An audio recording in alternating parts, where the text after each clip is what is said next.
आओ समझते हैं कि अमेलगम में सॉल्यूट कौन होता है, सॉल्वेंट कौन होता है। अमेलगम का क्वेश्चन देख के आप अक्सर कंफ्यूज हो जाते हो, तो आज के बाद से आपने कंफ्यूज नहीं होना। पहले समझिए कि एक अमेलगम क्या होता है।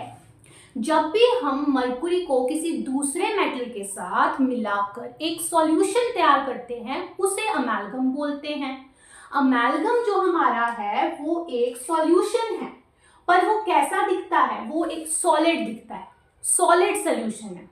ठीक है, अब इसमें एक्चुअली जो सॉल्यूट है, सॉल्वेंट है, उसे पहचानने के लिए आपको एक प्रिंसिपल याद रखना है। सबसे इंपॉर्टेंट फर्स्ट क्राइटेरिया क्या होता है, इसको नोट कीजिए कि जो भी फिजिकल स्टेट होती है फाइनल सॉल्यूशन की, जैसे यहाँ अमेलगम की स्टेट क्या है, अमेलगम हमारा सॉल्यूशन, उसकी स्टेट है सॉलिड, वही फिजिकल स्टेट होती है सॉल्वेंट की।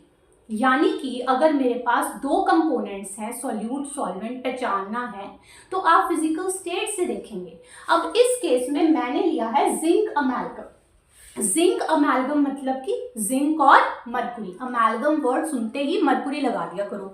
जिंक अमेलगम मतलब कि उसमें जिंक और मरकुरी है।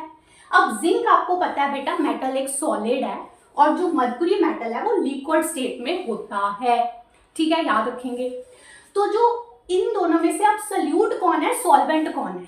ठीक है, तो अब मैंने क्या आपको प्रिंसिपल बताया कि जो हमारा सॉल्यूशन है यानी अमेलगम, उसकी फिजिकल स्टेट क्या है, उसकी फिजिकल स्टेट है सॉलिड।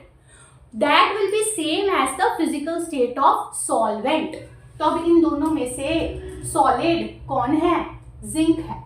सो जिंक हमारा सॉल्वेंट होगा और मरकुरी हमारा सॉल्यूट होगा in case of zinc amalgam. ऐसे ही आपको किसी भी अमेलगम का क्वेश्चन आ जाए, सोडियम अमेलगम, कोई भी अमेलगम, तो हमेशा मरकुरी जो है ना, याद रखिए, वो आपका सॉल्यूट होगा और जो दूसरा मेटल रहेगा वो आपका सॉल्वेंट होने वाला है, क्योंकि मरकुरी तो लिक्विड है और दूसरा मेटल सॉलिड होगा, और सॉलिड स्टेट जो है वही है अमेलगम सॉल्यूशन की स्टेट। ये आपको मैच करानी है कि सॉल्यूशन सॉलिड है तो सॉल्वेंट भी सॉलिड ही होगा।